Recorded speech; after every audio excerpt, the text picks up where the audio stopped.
성경의 숲을 걷다. 오늘은 욥기 5장입니다. 욥기 4장에서 엘리바스가 이야기한 내용은 전부 틀렸다고 이야기할 수 없지만 그러나 욥과 관련해서는 적용하기 어려운 내용이었습니다. 5장에서도 그의 발언은 계속되는데요. 그의 논리에 따르면 욥은 현재 악인에 대한 심판의 결과로서 당하는 운명을 맞고 있다는 것입니다. 욥의 고난은 먼지에서 일어나듯 그냥 나타난 것이 아니라 거기에는 분명한 원인이 있다는 것이고요. 만약 그 해결책을 마련하지 않으면 현재 상황에서 벗어날 수 없다는 거였어요. 그럼 엘리바스가 생각하는 해결책이란 무엇일까요? 그것은 바로 회개였습니다.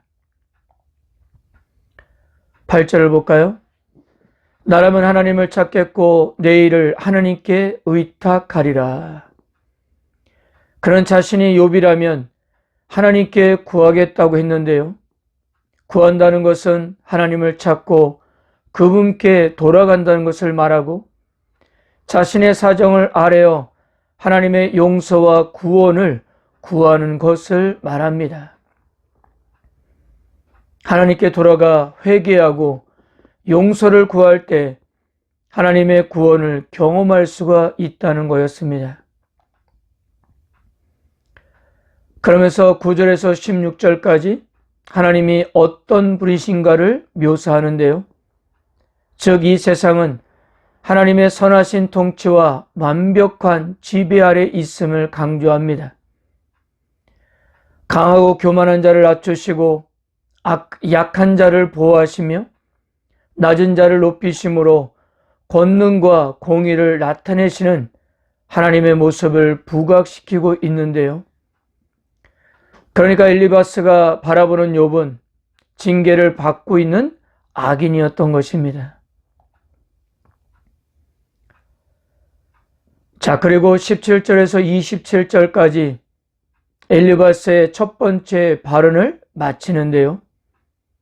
여기에서는 욥의 고난에 대한 한 가지 새로운 이해를 제시합니다. 그것은 욥의 고난이 하나님의 교육적 조치로서 하나님의 훈육이요 징계라고 말했습니다. 그래서 욥에게 그 징계를 거절하지 않고 잘 받아들이라고 충고했던 거예요. 하나님께서는 고난을 통해서 자신의 잘못을 깨닫고 돌이키게 하시며 완전한 멸망의 길로 나아가지 못하게 하시기 때문에 하나님의 훈육을 달게 받는 사람은 복이 있다는 그런 내용이었습니다. 그래서 엘리바스는 교육적 조치로서 징계하시는 하나님의 모습을 여러 가지로 묘사했습니다.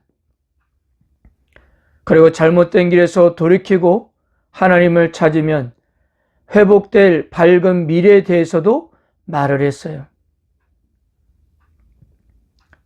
그러나 이건 역시 크게 보면 인과응보 교리의 틀을 벗어나지 못하고 있다는 것입니다. 왜냐하면 이것도 욥의 잘못된 행동과 삶을 전제하는 발언이기 때문입니다. 그리고 마지막으로 엘리바스는 자신의 발언이 그냥 나온 것이 아니라 자신을 비롯한 수많은 사람들의 경험과 연구 끝에 얻어진 결론이었다고 강조했습니다. 자, 4장과 5장의 엘리바스의 발언을 다시 정리하면 이렇습니다. 첫째, 그는 고난의 원인을 명확하게 규정하고 있는데요. 어떤 고난이라도 모든 경우에 있어서 그 원인이 자기 자신의 죄에 있다고 했습니다. 둘째, 고난의 원인을 제거하는 길을 제시하는데요. 그것은 회개의 길밖에는 다른 방법이 없음을 강조했고요.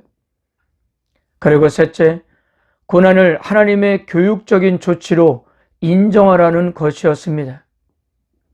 마지막으로 욥에게 새로운 행복에 대한 희망을 줌으로써 욥으로 하루빨리 자신의 잘못된 삶을 청산하고 지금의 고난의 상에서 벗어날 것을 권면했던 것입니다. 욥기 4장에서의 결론에서 말씀드린 것 같이 인간부의 원리에 입각한 이 엘리바스의 주장은 모든 사항에 적용하기가 어려웠습니다. 아마도 엘리바스 자신도 욥과 같은 상을 실제로 만난다면 자신이 말한 대로 쉽게 행동할 수는 없었을 것입니다. 성도 여러분, 우리는 인과응보의 원리, 즉 착하게 살면 복을 받고 악하게 살면 벌을 받는다는 대원칙 속에 있지만, 그런데 살다 보면 꼭 그렇지 않다는 것을 경험으로 배우고 있습니다. 현실에서는 착해야 하는 것이 아니라 악착같이 살아야 한다고 말하지 않습니까? 우리들은 보응의 원리와 그것이 지켜지지 않는 현실 사이에서 답을 못 찾고 있는지도 모릅니다. 자, 그런데요, 우리가 욥을 보면서 우리에게도 희망이 있다는 사실을 알게 됩니다.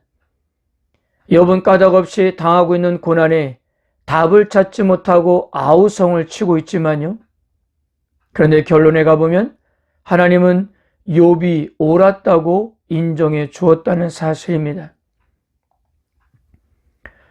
우리들도 지금으로서는 다 이해할 수 없지만, 그래서 때론 하나님께 의문을 품기도 하겠지만, 결국 하나님께서 우리 역시 옳다라고 인정해 주시지 않을까요?